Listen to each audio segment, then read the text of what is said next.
In 1812, a case went to trial in England involving a wager on Napoleon Bonaparte's life.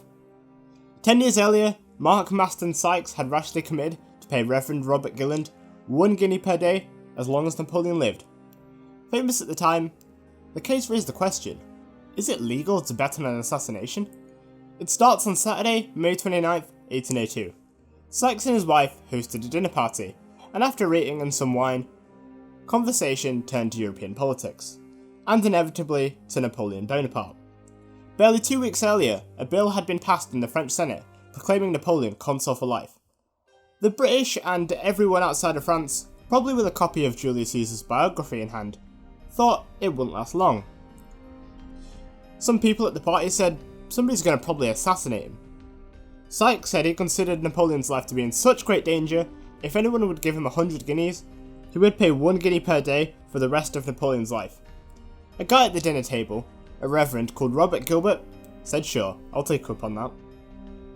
For Sykes it seemed like a good idea at the time, because the guys that were against the revolution in France hated Napoleon, because he was revolutionary, cracked down on religion, and had invaded the Vatican. Revolutionaries hated him because he marched into the Senate with armed guards and overthrew a democratic government, and made himself a dictator with absolute power. Enemies were everywhere, and the guys that headed the old government were still alive. On Monday, May 31st, Robert Gilland paid Mark Maston Sykes 100 guineas. Thereafter, he paid a guinea a day, in weekly amounts of 7 guineas, and he continued the payments until December 25th, 1804. What he didn't know was that Napoleon was almost killed in that time. Napoleon's house was getting renovated, when a snuff box he was going to use was poisoned. The workmen that were working on the house noticed the weird colour from the snuff box and just threw it out. In 1805, Sykes asked a friend to call upon Gilbert and tell him the message that he would give £500 to have the bet cancelled, because by then Gilbert had got almost £1,000 from Sykes. Gilbert said he'd refer the question to a betting organisation. After a while, let's say 6 months, Sykes heard nothing back, and he forgot about it. 2 years later, Sykes became an MP for the city of York, and after he gets a bit of money, in January 1812, Gilbert sued him for breach of promise, and he sought damages of £2,296 and 7 shillings. This is what he should have got if the bet was still ongoing. The case was heard in March 1812. 2 witnesses from the original dinner party testified, as well as a guy called Mr. Anderson, who was a messenger for the American diplomat to France. He was called to verify that Napoleon was still alive. He said he saw Napoleon in December or January, reviewing troops at the Tuileries Palace. Sykes' counsel asked how Anderson, the diplomat, could be positive it was Napoleon, because the only thing the messenger could tell it was Napoleon from was a white horse. Anderson says, "Well, I'm pretty sure it was him, but I wasn't allowed to walk up to him while he was reviewing 30,000 troops. I think I saw him in a carriage while I was hunting. I also saw him in Amsterdam when he entered the city, and I was sitting at the table near him. I'm pretty sure it was him because I could tell him apart from all of his relatives." The defence asks, "How's Napoleon looking nowadays?" The diplomat says, "I'm very sorry to inform you. He'll probably live 30 or 40 years longer than when I saw him. 5 years after he was crowned emperor, he was looking good. He was a bit fat, but he's as good looking as healthy as you." The defence says that Sykes' proposal wasn't meant as a serious bet, but more like a loose thing among friends. It was made up for fun, at his own table, among friends. He'd already paid about £1,000 to Gilbert. He's got an extensive parish, he's pretty much rich already. It's not like he needs the money. However, if it was a real wager, now I know that invasion's not really going to happen nowadays because it's 1812, the Battle of Trafalgar was 7 years ago, there's no way he's going to conquer this island. But if he did, the defendant would have a serious interest in protecting Napoleon's life were he to invade his country. And that's wrong for any Englishman to do. After probably 5 minutes deliberation, the jury ruled in Sykes' favour on the grounds that the wager wasn't actually serious, and it should be considered null and void. Because nobody would actually insist that it was serious, right?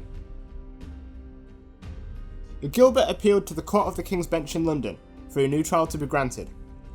The question was argued before the court on June 8th to June 12th, 1812. Here the case didn't actually hinge on whether Sykes paid Gilbert, but really whether betting on someone's life was legal. The judges said the bet can't go any longer on the grounds that it gave Gilbert an interest in preserving Napoleon's life, and Sykes an interest in assassinating Napoleon. Justice George Ellenborough said, "The objection of this wager was its tendency to produce public inconvenience and mischief, at a time when the enemy's threats of invasion were actual. This was during 1805, when Napoleon had fleets on the French and Dutch coast ready to invade. And considering that you are paying him 365 guineas per year, it is probable that the 365 guineas per annum you pay him is actually a good enough incentive for someone to preserve Napoleon's life. And if somebody assassinates Napoleon, well, somebody's going to assassinate the assassin right back." Ellenborough concluded, "Whether the tolerating of such species of contract has a tendency to produce public mischief as well as inconvenience, such a contract has been held to void. I consider it a wager against public policy and immoral tendency, and no new trial should be granted." The justices agreed. They deplored the waste of time and inconvenience of stupid wagers in the courts of justice.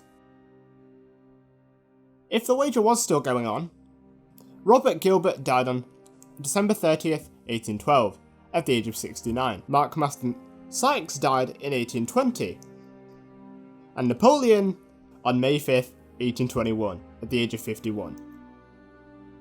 So yeah, pretty stupid, right? Well, not as stupid as saying I was doing the Italian Wars, but putting this out instead. Anyway, the Italian Wars video didn't work out because it was pretty hard to make a streamlined narrative, especially since I haven't uploaded in like a month. It would take a lot of time to actually get the video done and produced. So instead I made this. Regardless, the next video is William Pitt, Britain's youngest Prime Minister. Afterwards, it's a viewer's suggestion by Justin on how Napoleon ran his empire and reformed France. I'm going to put a poll on the community tab on which future topic I should cover next. You can also put your own suggestions in a comment underneath. And finally, this happened, 1,000 subs, fucking hell. I'd never thought I should get that at all, let alone in less than a year. Thank you so much for that, that's amazing. I probably should upload more now.